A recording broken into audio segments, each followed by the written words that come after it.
I'm standing under a chandelier worth more than most people's houses, champagne glass shaking in my hand, and my husband just told 300 people I married him for his money. The ballroom erupts in laughter. Men in $1,000 suits slap their knees. Women in diamonds cover their mouths, eyes gleaming with secondhand embarrassment for me. Donovan grins like he just won something, his arm draped across my shoulders like I'm a trophy he's showing off. Again. Some women only marry for comfort, he repeats, milking the moment. I suppose I should be grateful mine had the sense to marry well. More laughter. Louder this time. Someone yells, "You're terrible, Dawn," but they're smiling when they say it. I smile too. I've gotten good at that. 17 years of marriage teaches you how to hold your face just right, calm, pleasant, unbothered. Even when your heart's screaming. Even when the man you built a life with treats you like a punchline. This is our 15th wedding anniversary party. The Marquis Estate. The mansion Donovan never shuts up about. He rented out the entire ballroom, flew in an orchestra from New York, spent God knows how much on imported champagne and white orchids, my favorite, though he probably forgot that detail. Everything tonight is about showing off. The house. The party. The perfectly polished wife standing beside him. Hi viewers, kindly tell us where you're watching from and what time it is. Warm welcome to the family. Enjoy the story. I take a sip of champagne. It tastes expensive and empty. Donovan keeps talking, basking in the attention like always. His voice fills every corner of the room, smooth, commanding, impossible to ignore. That's what pulled me in when we first met. I was 28, working late nights at a design firm in Chicago, and he walked in like he owned the building. Maybe he did. I stayed past midnight finishing his project. The next morning, orchids arrived at my desk with a note that said I had taste, discipline, and grace. He wasn't wrong. I just didn't know he'd spend the next decade and a half trying to take all three away from me. To my beautiful wife, Donovan says now, raising his glass higher. The crowd goes quiet, waiting. The woman who makes our house feel like a home. Applause. Camera flashes. I smile wider, the way he likes. Then he leans in close, lips brushing my ear. Try not to look so miserable, Helena. People are watching. My jaw tightens. My smile doesn't move. He pulls back, winks at the crowd, and takes a long drink. Everyone claps again. The moment passes. The orchestra starts up. Couples drift toward the dance floor. I set my glass down on the nearest table and lean toward him, close enough that no one else can hear. Comfort is temporary, Donovan, I whisper. So is ownership. He blinks, then laughs, short, dismissive. Don't be dramatic. It was a joke. Was it? His smile falters. Just for a second. Then he shrugs and turns away, already scanning the room for his next audience. I watch him go. Watch him laugh with men who pretend to respect him. Watch him charm women who don't know what he's really like when the doors close and the guests leave. And something inside me breaks. Not loudly. Not violently. Just quietly. Like a thread finally snapping after years of being pulled too tight. I excuse myself. No one notices. I slip through the crowd, past the marble columns and gold-framed mirrors, up the grand staircase to the second floor. My heels click softly against polished wood. The music fades behind me. His office door is unlocked. I step inside and close it behind me. The room smells like leather and cigars. His desk sits in the center, covered in papers he never lets me touch. Always too important. Always too complicated for me to understand. I walk over and start opening drawers. My hands are steady now. My heart's pounding, but my hands don't shake. Third drawer down, I find it. A folder marked private. Inside, loan documents. Default notices. Overdue property taxes. Letters from creditors with words like final warning and foreclosure proceedings. Numbers that don't add up. Debts buried under decades of arrogance. The great Donovan Royce is drowning. And then I see my name. On property filings. On loan applications. On documents I never signed, never even saw. He used me. My credit. My trust. My name. The man who just humiliated me in front of everyone we know has been using me as collateral. I sit down in his chair, papers spread across the desk, and I start laughing. Quietly. The kind of laugh that sounds like crying. Downstairs, the orchestra plays. People dance. Donovan probably hasn't even noticed I'm gone. I stare at the documents for a long time. And then I start taking pictures. Every page. Every signature. Every buried secret. Footsteps echo in the hallway outside. I freeze. The doorknob turns. Helena? Donovan's voice cuts through the silence. What are you doing up here? The doorknob stops turning. I shove the papers back into the folder, slam the drawer shut, and stand up so fast the chair nearly tips over. My heart's hammering against my ribs like it's trying to break free. Helena? Donovan's voice again, sharper now. Answer me. I smooth down my dress, take a breath, and walk to the door. When I open it, he's standing there with 2 glasses of champagne, and that expression he gets when he's annoyed, but trying not to show it in front of invisible cameras. I needed air, I say. My voice comes out steady, bored, even. The room was stuffy. He looks past me into the office. His eyes scan the desk, the chairs, the closed drawers, looking for something out of place. In my office, the balcony door was open. I gesture toward the French doors behind his desk. They are open.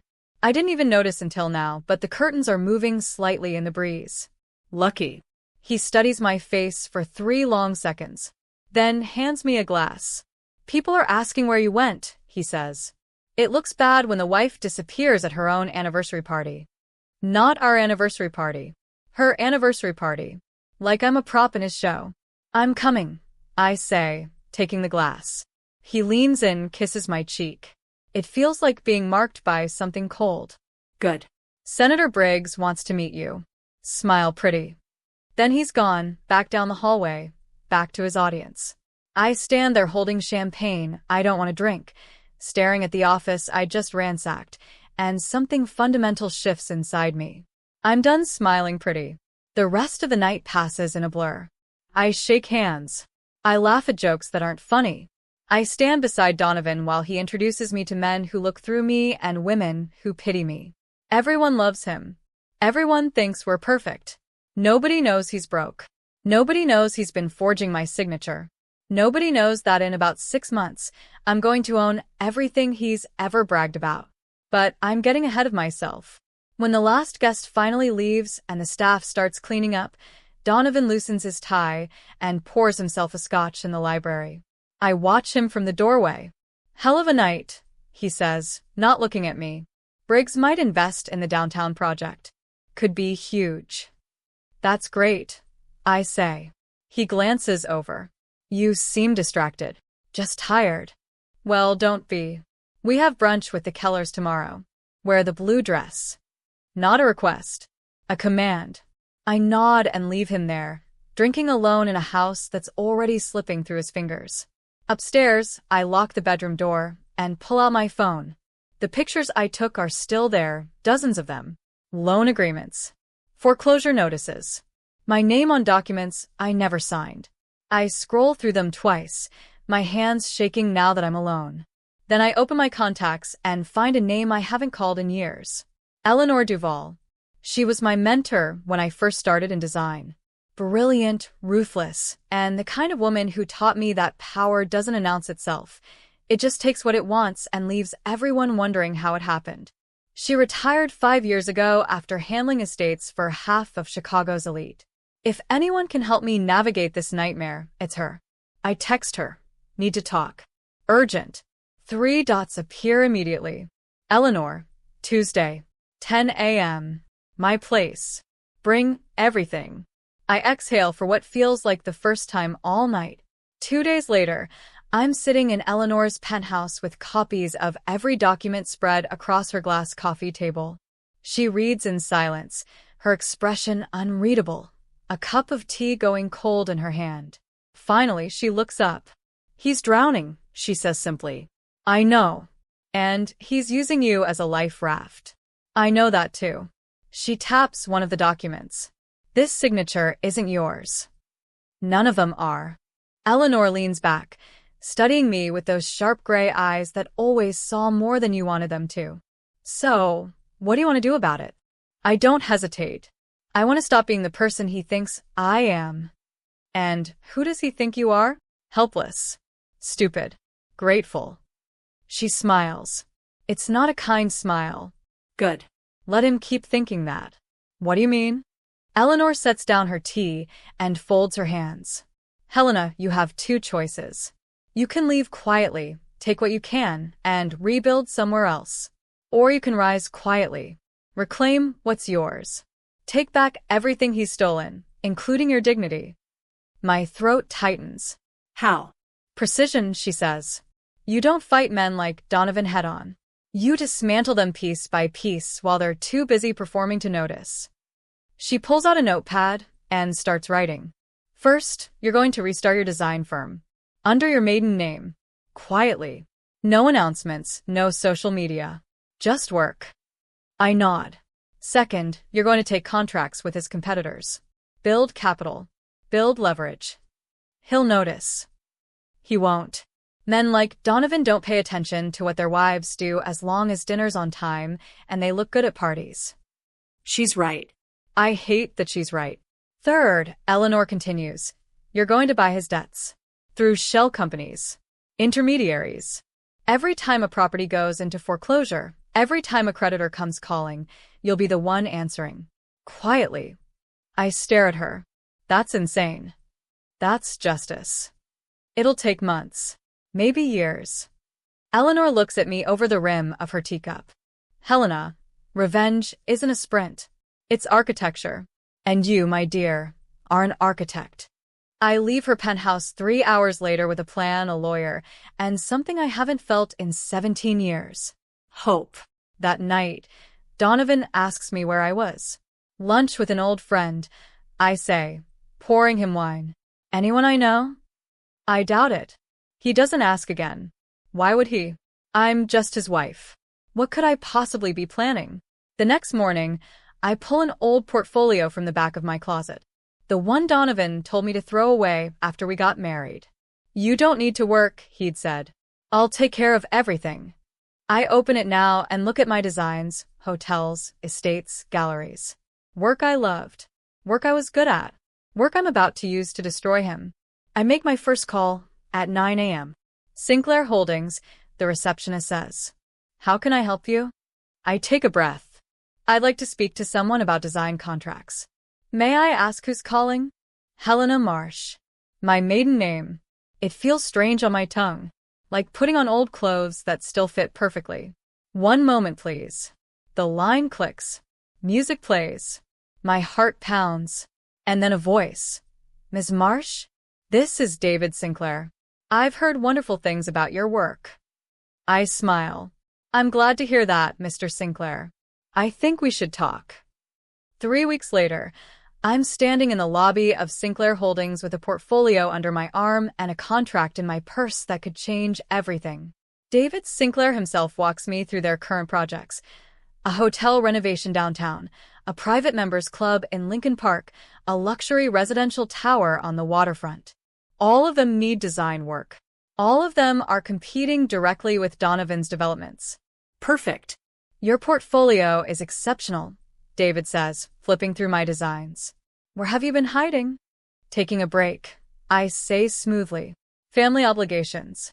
He nods like he understands, but he doesn't. Nobody does. We talk for 2 hours. By the end, he offers me 3 contracts and asks if I'm interested in a partnership. Partnership? I repeat. Our interior division needs leadership. Someone with vision. Your work speaks for itself, Ms. Marsh. I should say no. I should take the contracts and stay small, stay hidden. But Eleanor's voice echoes in my head. Build leverage. I'm interested, I say. We shake hands. He smiles. Welcome to Sinclair Holdings. I walk out of that building feeling 10 feet tall. For the first time in years, I'm not Donovan's wife. I'm not his accessory. I'm Helena Marsh, designer, partner, and architect of my own future. When I get home, Donovan's in the den, yelling into his phone about permits and inspections and delays. He barely glances up when I walk past. "Where were you?" he asks during a pause in his conversation. "Errands. Dinner's at 7. Don't be late." I bite my tongue and head upstairs. That night at dinner, he complains about contractors, about the market, about how nobody works as hard as he does. I nod in the right places and say nothing important. He doesn't notice the small smile I'm hiding behind my wine glass. Over the next 2 months, I work like I'm possessed. I take every contract Sinclair offers. I pull 16-hour days, sketching designs, meeting with clients, rebuilding the career Donovan convinced me I didn't need. My bank account grows. Slowly at first, then faster. Eleanor helps me set up shell companies, neutral names, untraceable ownership. HR Estates LLC. Marsh Investments. 3 others with boring corporate names that don't raise red flags. And then we start buying Donovan's debt. It's not hard. He's missed so many payments that creditors are practically begging for someone to take the loans off their books. We buy them at a discount through intermediaries. Legal. Quiet. Devastating. Every property he's over-leveraged, every loan he's defaulted on. I'm there, purchasing the paper, holding the strings. He has no idea. At home, I'm still the same Helena. I cook his meals. I attend his events. I smile when he introduces me to investors who think I'm just decoration. But at night, alone in my office, I'm someone else entirely. I'm the woman buying his empire piece by piece while he sleeps. One evening, Donovan comes home looking pale. He throws his briefcase on the couch and pours himself 3 fingers of scotch before saying a word. "Bad day." I ask from the kitchen. "The downtown project fell through," he mutters. "Investors pulled out last minute." "I'm sorry." He waves me off. "It's fine. These things happen." But it's not fine. I can see it in the way his hands shake when he lifts the glass. "We'll be okay, right?" I ask, making my voice small. Worried. He looks at me like I'm a child asking if Santa's real. "Of course we'll be okay," he says. "I always figure it out." I nod and go back to chopping vegetables. He always figures it out. That's what he tells himself. That's what he needs to believe. What he doesn't know is that I've been quietly buying up his defaulted loans. That 3 of his properties are now effectively mine. That every time he figures it out, he's actually digging himself deeper into a hole I'm building around him. 2 months later, he calls me into his office. He's sitting behind his desk, looking older than I've ever seen him. "We need to talk," he says. I sit down, folding my hands in my lap. "About what?" "Money." My heart skips, but I keep my face blank. "What about it?" He rubs his temples. "Things are tight right now. I've got some short-term cash flow issues. Nothing serious, but we might need to make some adjustments." "What kind of adjustments?" "Sell some assets. Downsize a little." I let the silence stretch. Then softly, "The mansion?" He flinches. "Maybe. We'll see." The mansion. The Marquis estate. The house he's used as a status symbol for a decade. The house he just threw a 300-person anniversary party in to prove how successful he is. He's going to lose it. And I'm going to be the one who takes it from him. "If that's what you think is best," I say gently. He looks relieved, like he expected me to fight him. "It's temporary. Once the market turns around, we'll buy something even better." I nod. "I trust you." The lie tastes sweet. That night, I text Eleanor. "He's going to sell the mansion." Her response is immediate. "Good. Make sure you're the buyer."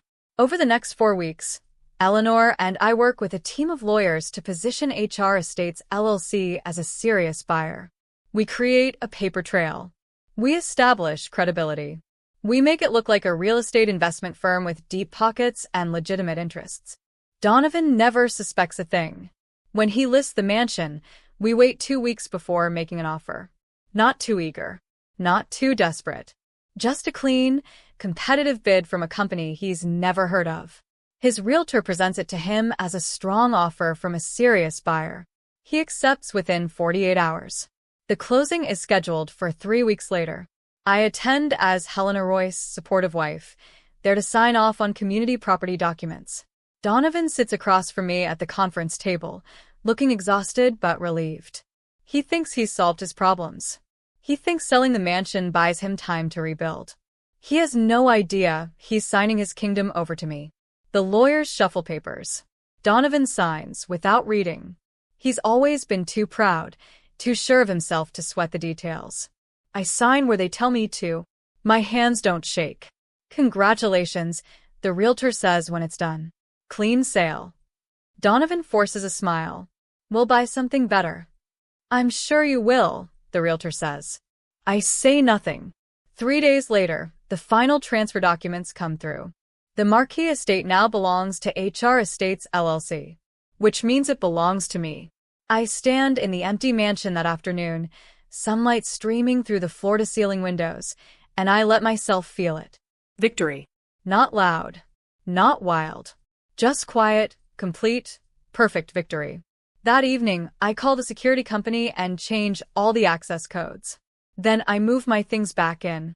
When Donovan shows up at 7 p.m. expecting dinner, the guards stop him at the gate. What the hell is this? He snaps. Mrs. Royce's orders, sir, the head guard says. Donovan stares at him. I'm Mr. Royce. The guard hands him an envelope. What's this? A letter from the owner, sir. Donovan rips it open. I wrote it myself this morning. Donovan, you were right about one thing. Some women marry for comfort, but others learn to build it for themselves.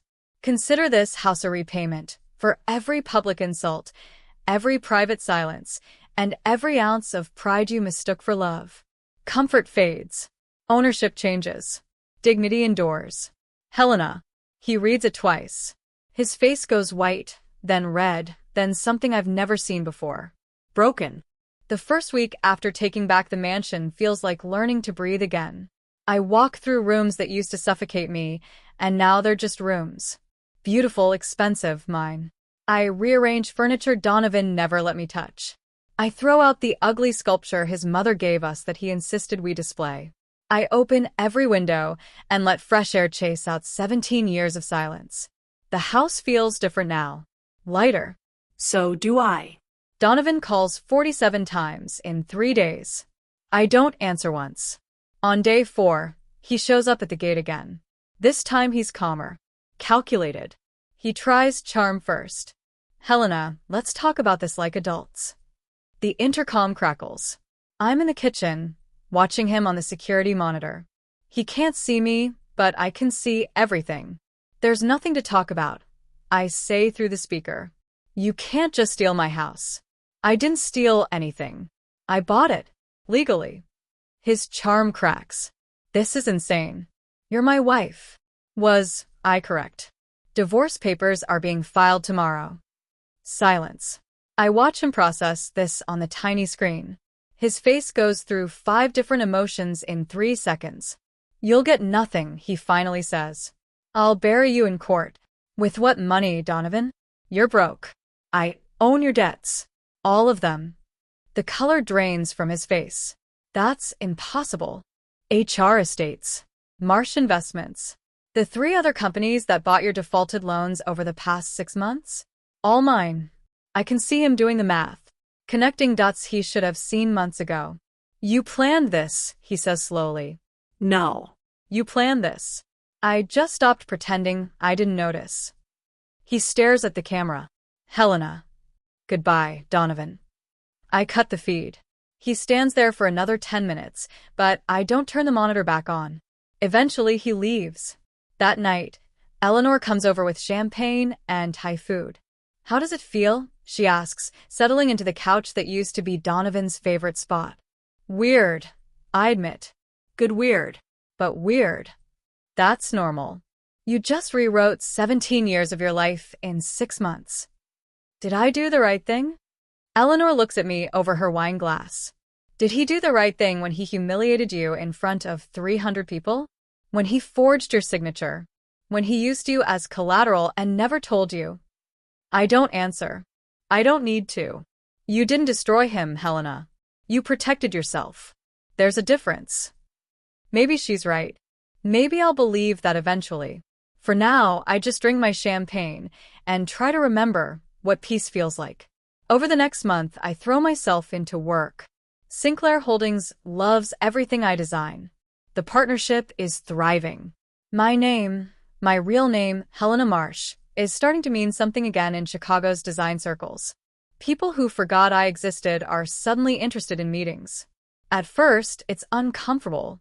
I'm not used to being seen. But slowly, I remember how to take up space. How to speak without apologizing. How to exist without permission. Donovan, meanwhile, is unraveling. I hear about it through mutual acquaintances who don't know the full story.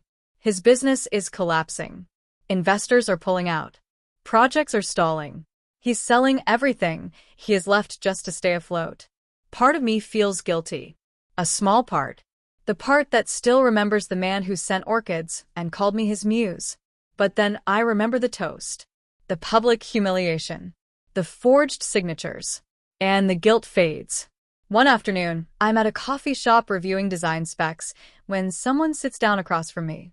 It's Donovan's business partner, Marcus Chen. We've met a dozen times at parties. He always seemed decent. Quiet. The kind of guy who does actual work while Donovan takes credit. Helena, he says. Can we talk? I close my laptop. About what? Donovan. I don't think. He's losing everything, Marcus interrupts. I know what he did. I know why you left. And I don't blame you. I study his face. He looks tired. Worried. Then why are you here? Because despite everything, I need him to survive long enough to close out our joint projects. If he goes under completely, it takes me with him. That's not my problem, Marcus. I know. But I'm asking anyway.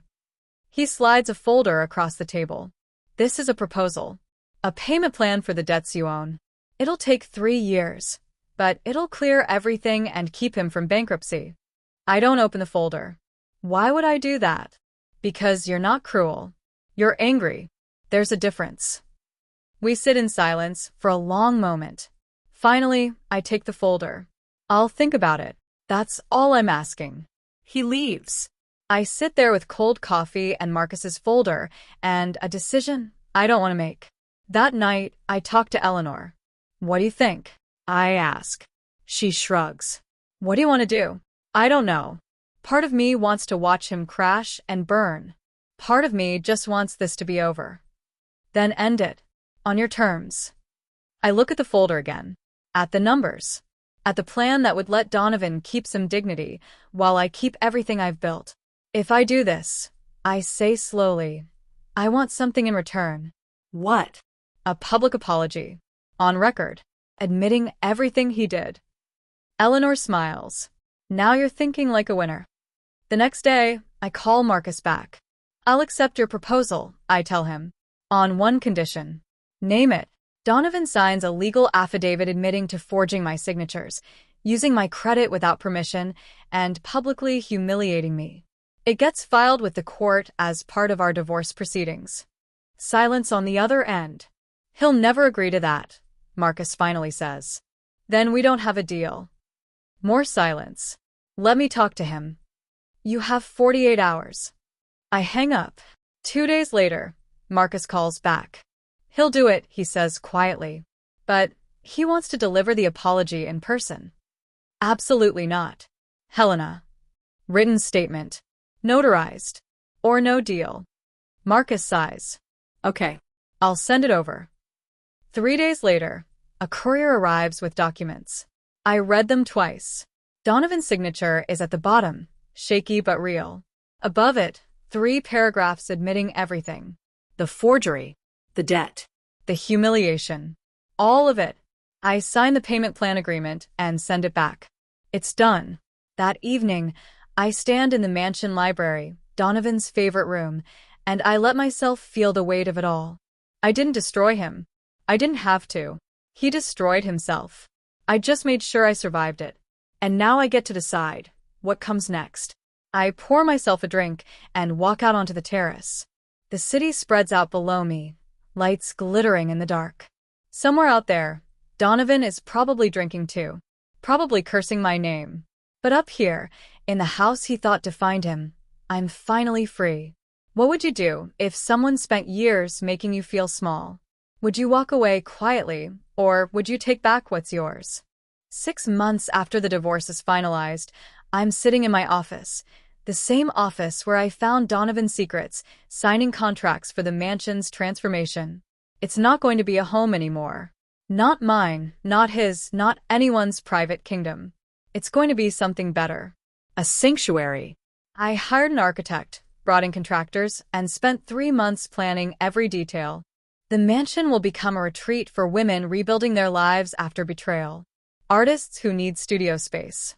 Entrepreneurs launching businesses. Single mothers looking for stable ground.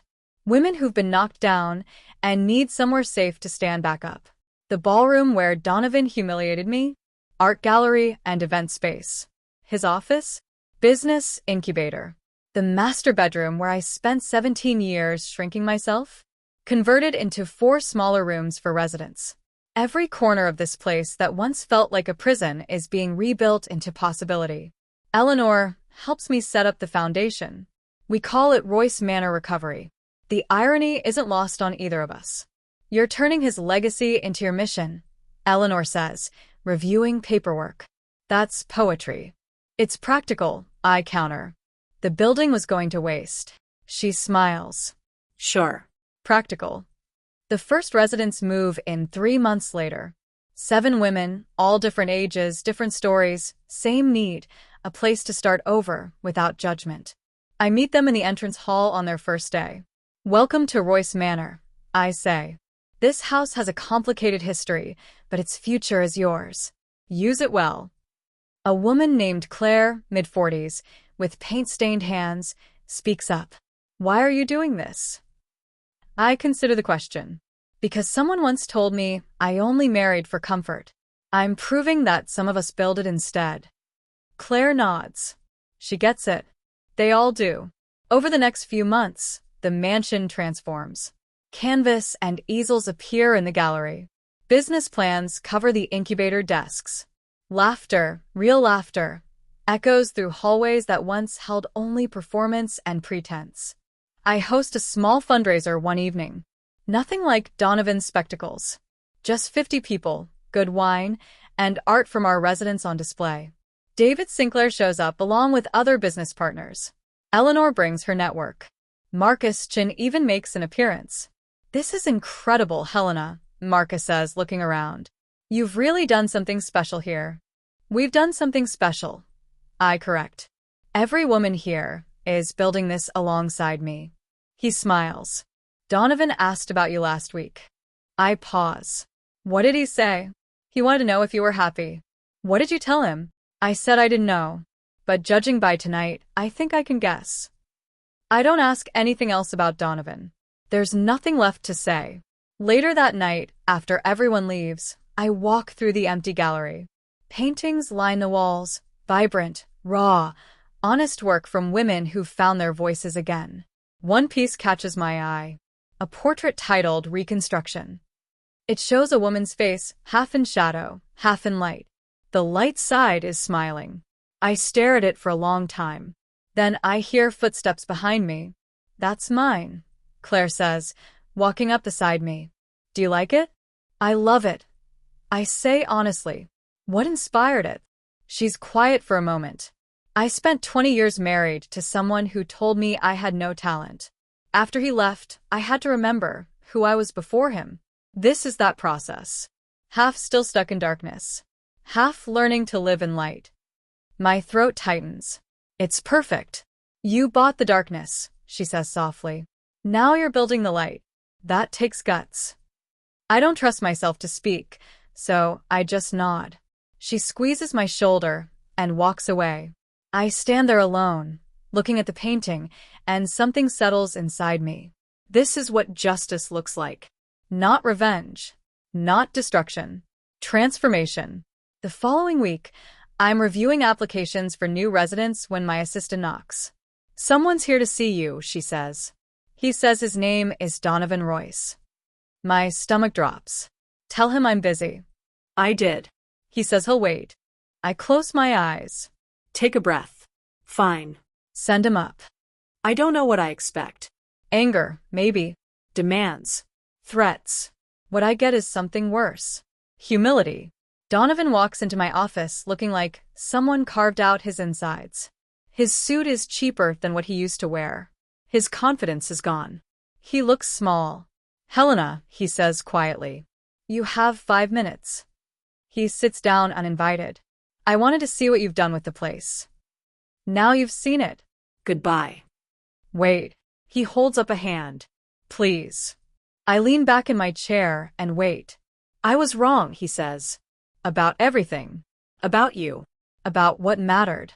I built my entire life on ego, and it collapsed the second I couldn't perform anymore.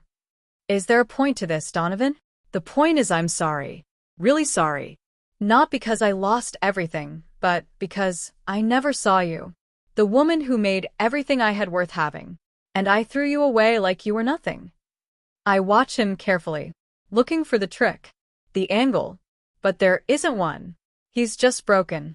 Okay, I say finally. Apology noted. Is that it? What else do you want? Forgiveness? You humiliated me in front of everyone we knew. You used my name without permission. You treated me like property for 17 years. I know. So yes, that's it. Apology noted. Now leave. He stands slowly, nods, walks to the door, then stops. For what it's worth, he says without turning around, what you're doing here is incredible. You always had more vision than me. I was just too proud to see it. Then he's gone. I sit there for a long time, staring at the door, waiting to feel something. Triumph. Satisfaction. Closure. But all I feel is tired. Later that night, Eleanor calls. I heard Donovan showed up. News travels fast. Are you okay? I don't know. He apologized. It felt genuine. And nothing. An apology doesn't undo 17 years. Eleanor is quiet for a moment. No. But maybe it lets you stop carrying them. I think about that. About the weight of anger. About how much energy I've spent building walls against someone who can't hurt me anymore. Maybe, I say. You did it, Helena. You took back everything he stole and built something beautiful from the ruins. Not everyone gets that kind of ending. It doesn't feel like an ending. That's because it's not. It's a beginning. After we hang up, I walk through the mansion one more time, checking rooms, turning off lights, listening to the quiet sounds of people sleeping safely under a roof I fought for. In the ballroom, I stop and look around. This is where it started. The toast. The humiliation. The moment I decided I was worth more than being someone's punchline. Now it's an art gallery. A place where women come to create instead of perform. I think about Donovan standing at the gate, reading my letter. About him sitting in my office today, admitting he was wrong. About how none of that matters as much as I thought it would. Because the real victory wasn't making him sorry. It was remembering I didn't need his permission to be extraordinary.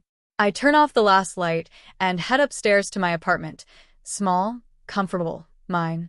And for the first time in 17 years, I sleep without anger. Just peace. The call comes at 2 a.m. I'm dreaming about orchids, white ones, like the bouquet Donovan sent 20 years ago, when my phone lights up the darkness. Unknown number. I almost don't answer, but something makes me reach for it. Hello. Heavy breathing. Then a woman's voice, shaking. Is this Helena Royce? Yes. Who is this? My name is Amanda Briggs. Senator Briggs's daughter.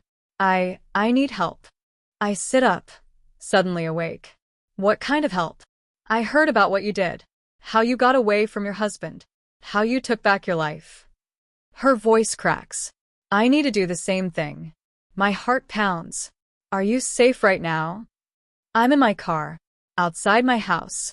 My husband's inside, drunk, and I can't go back in there tonight. Where are you? She tells me. It's 40 minutes away.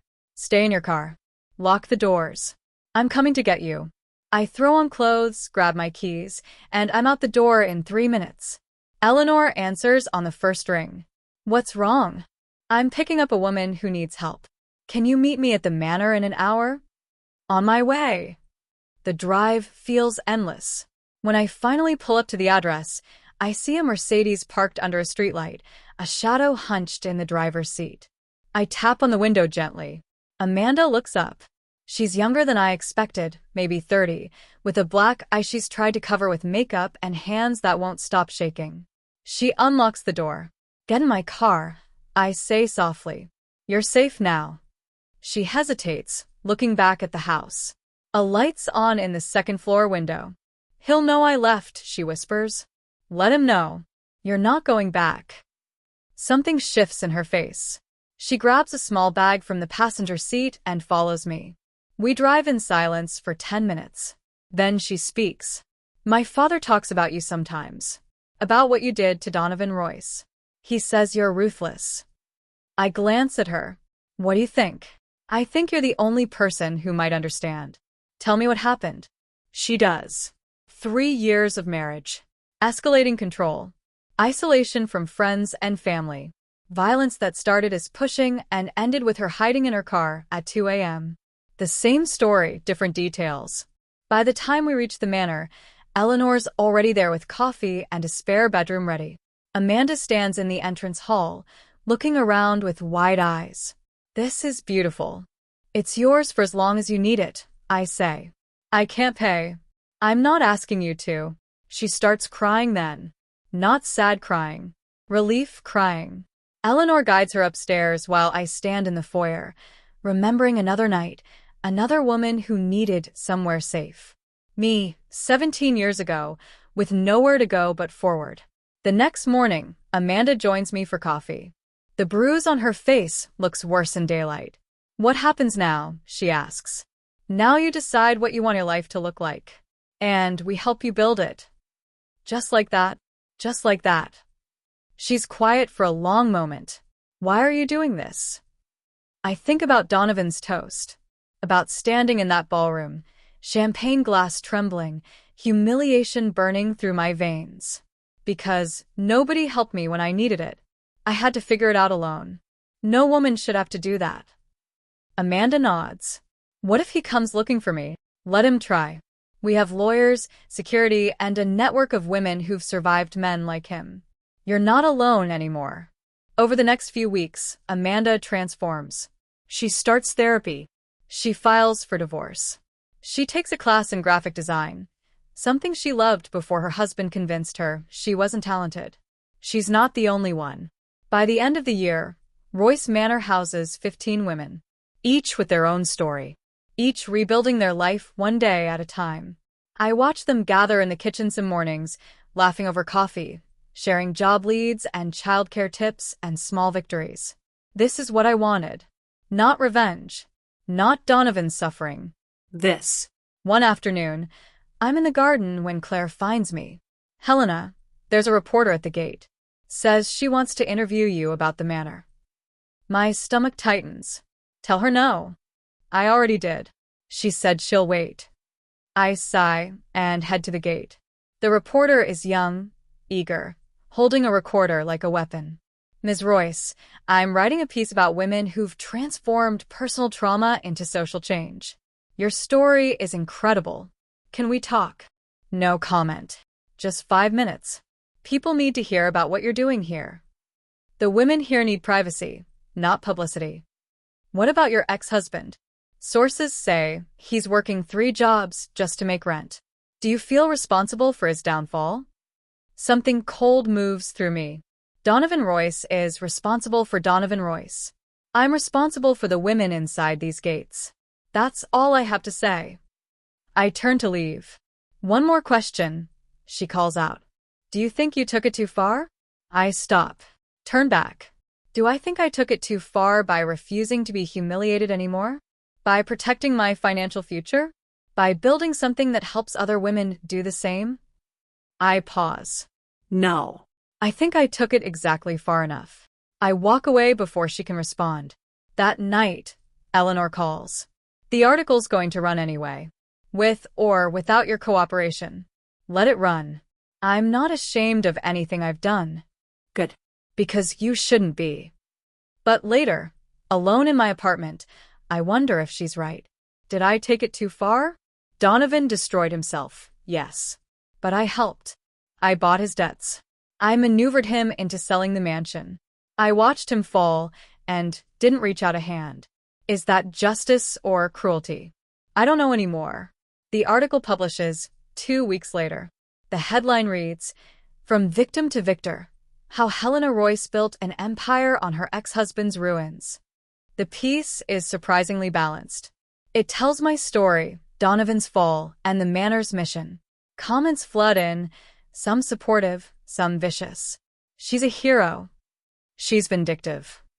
She's saved herself. She destroyed a man. All of it true. All of it incomplete. That night, Amanda knocks on my door. "I read the article," she says. And I'm glad you did what you did. Not just for yourself. For all of us." She hands me something. A card, handmade, signed by every woman in the manor. Inside it reads, "Thank you for showing us that grace doesn't mean silence and strength doesn't require permission."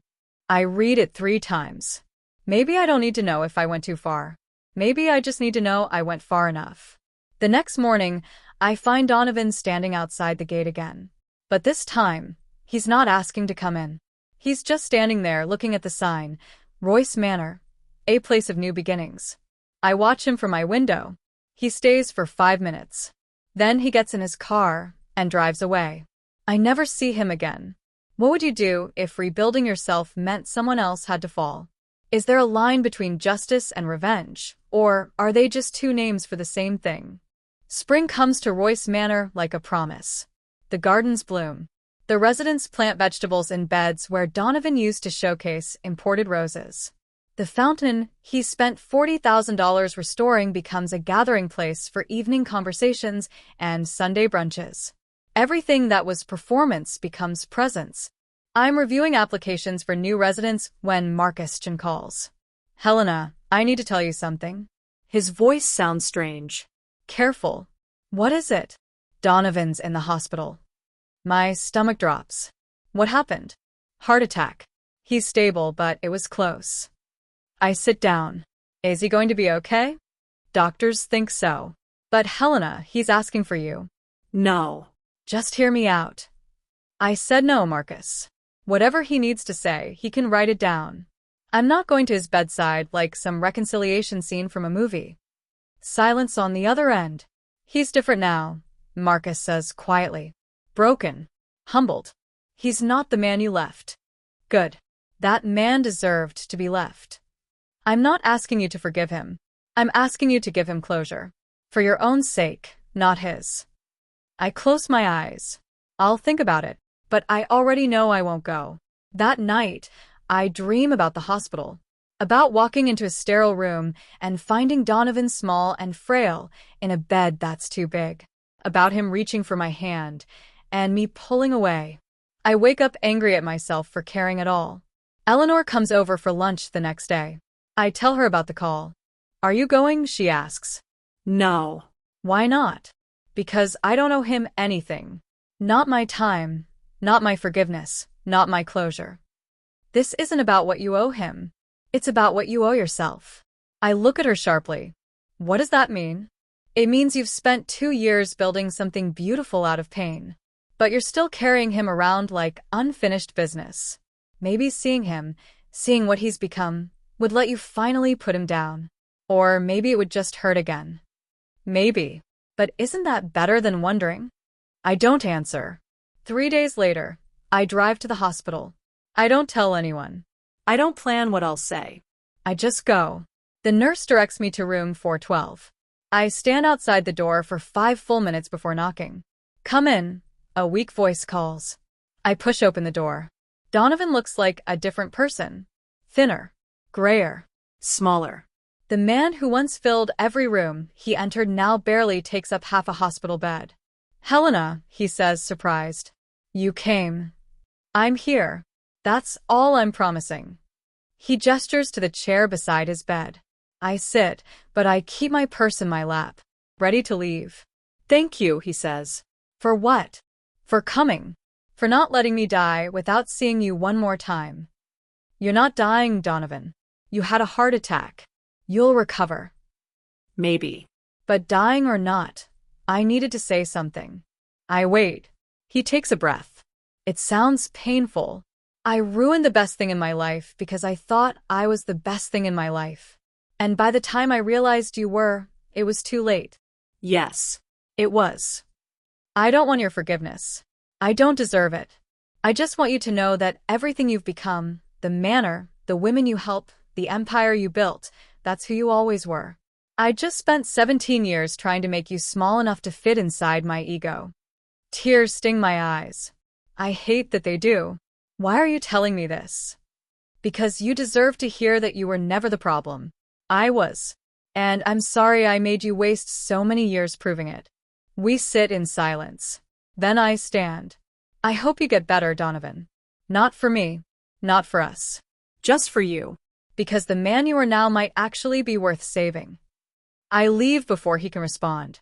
In the parking lot, I sit in my car and cry. Not for him. Not for us. For the girl I was when I met him. The one who thought love looked like grand gestures and expensive gifts and being chosen by someone powerful. She didn't know yet that power without kindness is just cruelty in a nice suit. But she learned. God, she learned. When I get back to the manor, Amanda is waiting in my office. Are you okay? She asks. How did you know where I went? Eleanor told me. She was worried. I sink into my chair. I saw him. And he apologized. Really apologized. And it doesn't change anything, but it also changes everything. Amanda sits across from me. My therapist says closure isn't something someone gives you. It's something you give yourself. Did seeing him give you closure? I think about it. About Donovan Small in that hospital bed. About the man who humiliated me reduced to someone who needed permission to see me. No, I say finally. But it gave me something better. What? Proof that I didn't need it. She smiles. Good. That night, I write in my journal for the first time in months. Today I saw the man I spent 17 years afraid of. He's not scary anymore. He's just human. Flawed. Broken. Trying. I don't forgive him. But I don't hate him either. Maybe that's what freedom actually looks like. The next week, the manor hosts its first annual fundraiser. We invite donors, supporters, press. 200 people fill the ballroom where Donovan once made me his punchline.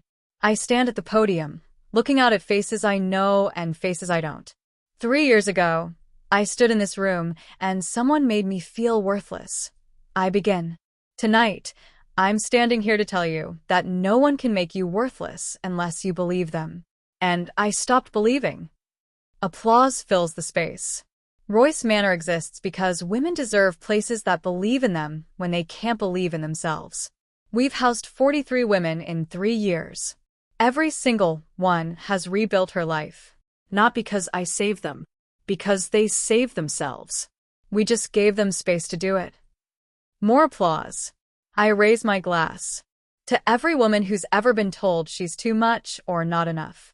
May you find your voice, claim your space, and build something beautiful from the ruins. The room erupts.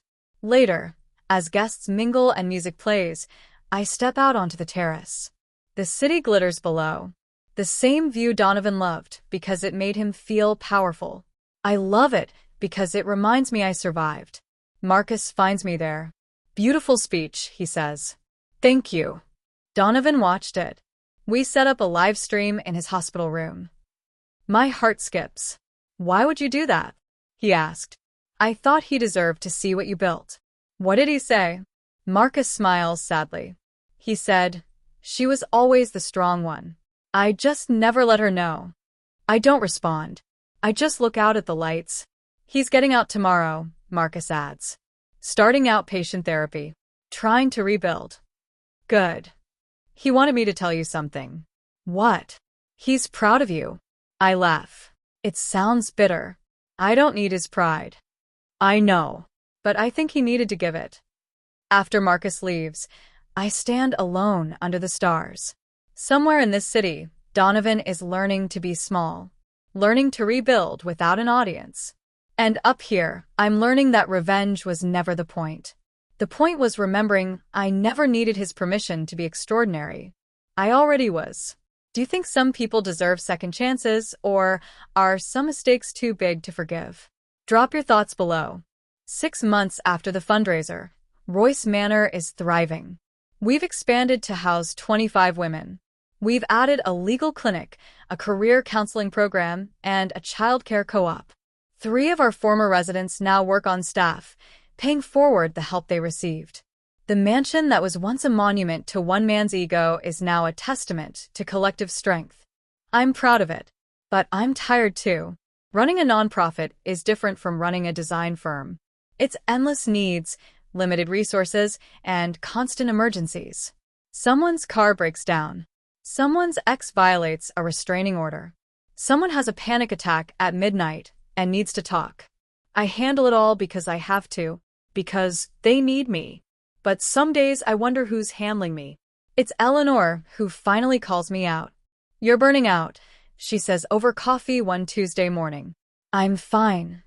"You're running on fumes and stubbornness." "That's not fine." "What do you want me to do?" "These women need. They need you healthy, not martyred." She leans forward. "Helena, you spent 17 years taking care of Donovan's needs before your own. Don't do the same thing here." Her words hit harder than I expect. "It's different," I say weakly. "Is it? Or are you just addicted to being needed?" I don't answer because I don't know. That night, I sit in my apartment, the small space I carved out on the 3rd floor, and I realize she's right. I've been so focused on saving everyone else that I forgot to save myself. The next morning, I hire an executive director. Her name is Patricia. She has 15 years of nonprofit experience, and she's exactly what the manor needs. "Your job is to run this place," I tell her on her first day. "My job is to make sure it survives." She nods. "What does that look like?" "I don't know yet, but I'm going to figure it out." For the first time in 3 years, I take a week off. I don't go anywhere fancy. I rent a cabin 2 hours north, bring a stack of books I've been meaning to read, and I just exist. No emails. No phone calls. No emergencies. Just me. The first 2 days are torture. I keep checking my phone, convinced something's on fire, and only I can put it out. By day 3, I start to relax. By day 5, I remember what peace feels like. On the last night, I sit on the porch watching fireflies and I realize something.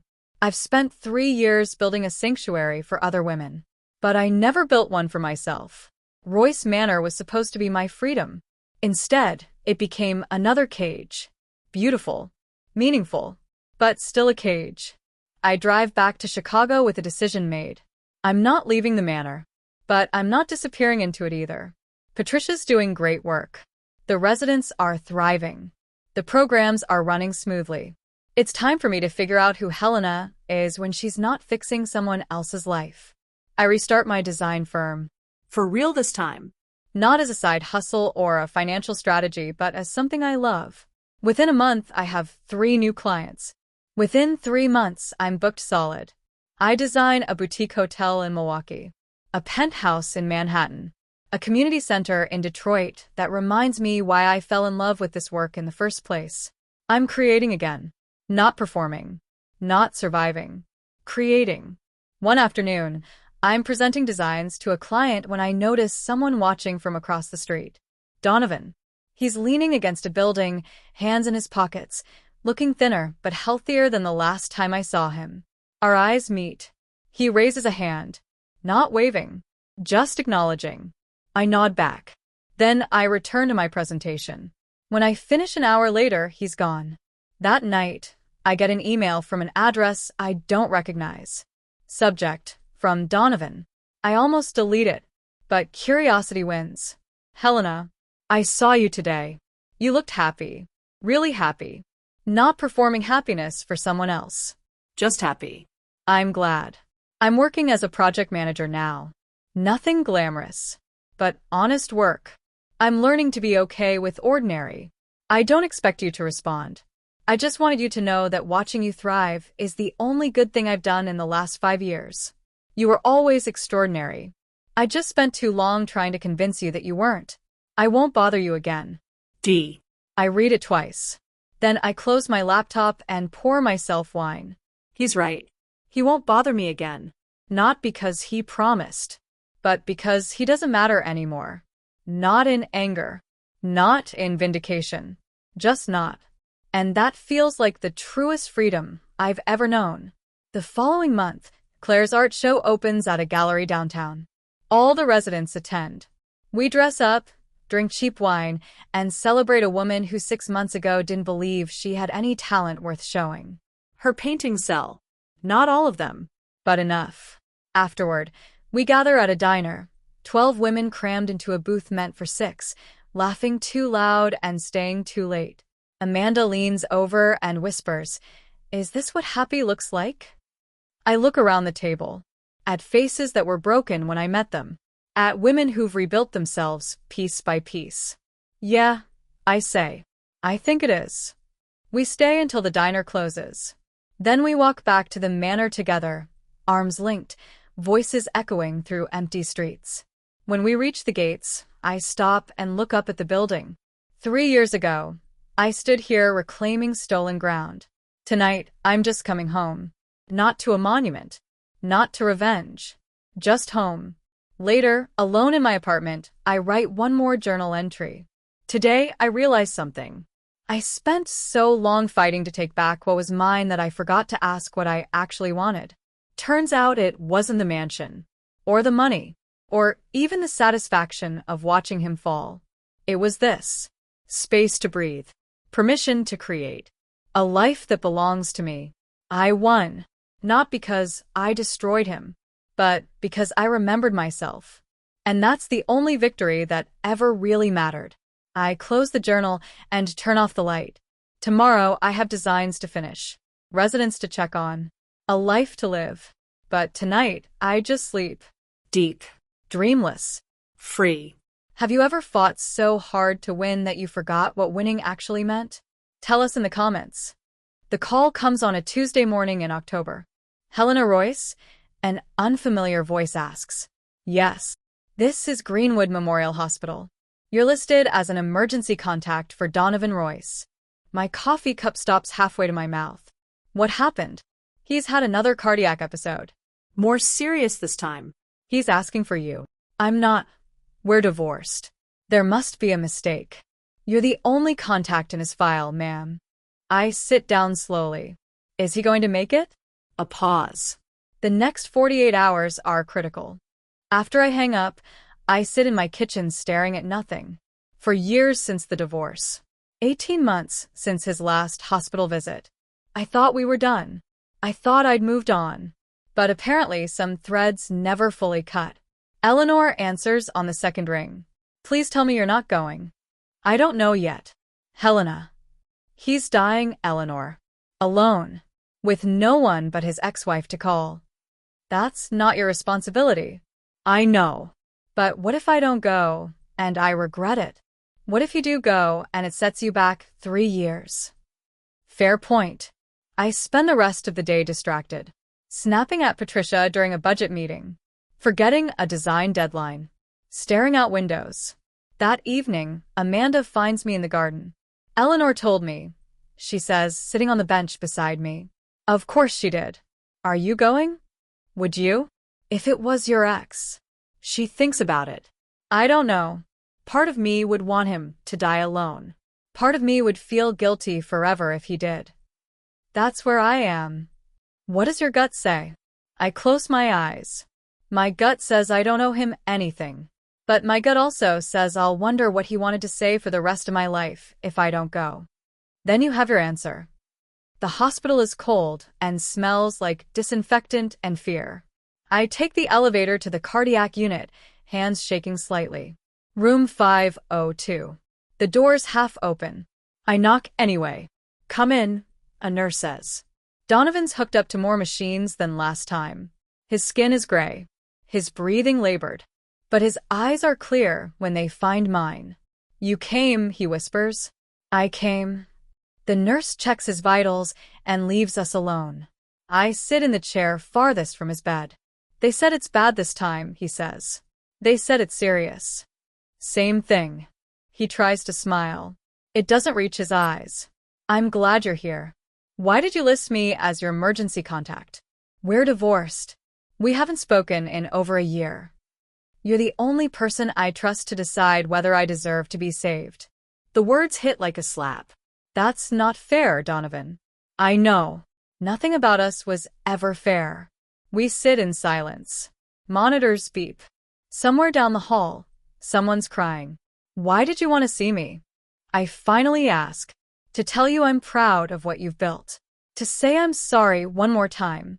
And to give you something. He reaches for the table beside his bed, wincing with effort. Pulls out an envelope. What is this? My will. I updated it 6 months ago. Everything I have left goes to Royce Manor. I stare at the envelope like it might explode. I don't want your money. It's not much. Maybe $50,000 after the debts are settled. But it's clean money. Honestly earned. And I wanted to help women I spent my whole life hurting. Donovan. Please. Let me do one good thing before I go. Tears burn my eyes. I hate them. You're not going anywhere. You're going to recover and go back to your ordinary life and leave me alone. He laughs. It turns into a cough. Maybe. But if I don't, I need to know you'll take it. Use it for something good. I look at him, really look at him for the first time in years. This isn't the man who humiliated me in front of 300 people. This isn't the man who forged my signature and called it love. This is just a man. Broken. Dying. Trying to make amends with whatever time he has left. Okay, I whisper. If it comes to that, I'll take it. He closes his eyes. Thank you. I stay for another hour. We don't talk much. I just sit while he sleeps, watching machines measure a life that's slipping away. When I finally leave, I kiss his forehead. He doesn't wake up. 3 days later, Marcus calls. He made it. He's stable. Relief floods through me. Thank God. He's asking if you'll visit again. No. Helena. I went once. I said goodbye. That's all I had in me. Marcus sighs. He understands. Does he? He said to tell you thank you. For giving him closure. And for letting him give you the same. After we hang up, I realize he's right. That hospital visit wasn't about forgiveness. It wasn't about reconciliation. It was about closing a door I didn't know was still open. And now it's closed. That weekend, the Manor hosts a workshop on financial literacy. 20 women learn about credit scores, saving strategies, and how to protect themselves from economic abuse. I watch from the back of the room, remembering the loans Donovan took out in my name, the documents I found in his office. The moment I realized I'd been used. These women won't have to learn that lesson the hard way. That's worth more than any revenge I could have planned. After the workshop, Claire pulls me aside. There's someone here to see you. She says she's Donovan's sister. My stomach drops. I didn't know he had a sister. Neither did she, apparently. She says she has something to tell you. The woman waiting in my office is 50s, elegant, with Donovan's eyes. Helena Royce? She asks, standing. Yes. I'm Catherine, Donovan's half-sister. We didn't grow up together, but I heard about his heart attack and she trails off. I needed to meet the woman he couldn't stop talking about. He talked about me? To anyone who'd listen. About how you saved yourself. How you built something beautiful from his ashes. How he hoped one day you'd forgive him. I don't know what to say. Catherine sits. I came to tell you something he probably never told you. Our father was like him. Charismatic. Cruel. My mother left when I was 12. Donovan's mother stayed. I think that's why he became what he became. He thought that's what strength looked like. That doesn't excuse what he did. No. But maybe it explains it. We talk for an hour. She tells me stories about young Donovan, the one who wanted to be an architect, who drew buildings instead of buying them, who wasn't always performing. When she leaves, she hugs me. Thank you for not becoming bitter, she says. For taking what he did and turning it into something that helps people. That takes more strength than revenge ever could. After she's gone, I sit in my office thinking about the boy Donovan was before the world taught him to be someone else. I still don't forgive him. But maybe I understand him. And maybe that's enough. What's harder, forgiving someone who hurt you, or letting go without forgiving them at all? 5 years after the divorce, Royce Manor celebrates its anniversary in the very ballroom where it all began. The space is alive with past and present residents, donors, and press. I stand at the podium, dress simply, and tell the crowd, the best revenge is refusing to let someone else's cruelty define your story. Applause swells. I speak of the 97 women we've helped, not by fixing them, but by giving them the space to heal themselves. Royce Manor has become more than a sanctuary. It's a living symbol of grace, resilience, and the power of rebuilding rather than destroying. As the room rises in a standing ovation, I raise my glass. To every woman who's ever been told she's not enough. The celebration begins. Later, I step out to the terrace, the city glittering below. Marcus appears, holding champagne and a letter from Donovan. I open it slowly. His words are full of regret, acknowledging his mistakes, my strength, and the transformation born from his cruelty. He doesn't ask for forgiveness, only offers thanks and recognition. Marcus assures me Donovan is okay, living small, trying to be different. We reflect. I tell him I don't regret the outcome, just the pain. Inside, the party pulses with laughter and life. This is what justice looks like, not revenge, but women learning to stand again. I remember who I was in that same room years ago, heartbroken and humiliated. Now I am whole. Not because I destroyed Donovan, but because I remembered I was never his to break. A message from Eleanor pulls me back inside. Claire is about to give a speech. She presents a painting, a phoenix rising from blueprints. Because you didn't just rise, she says. You rebuilt. I hang it in my office the next day. Weeks pass. Life finds its rhythm.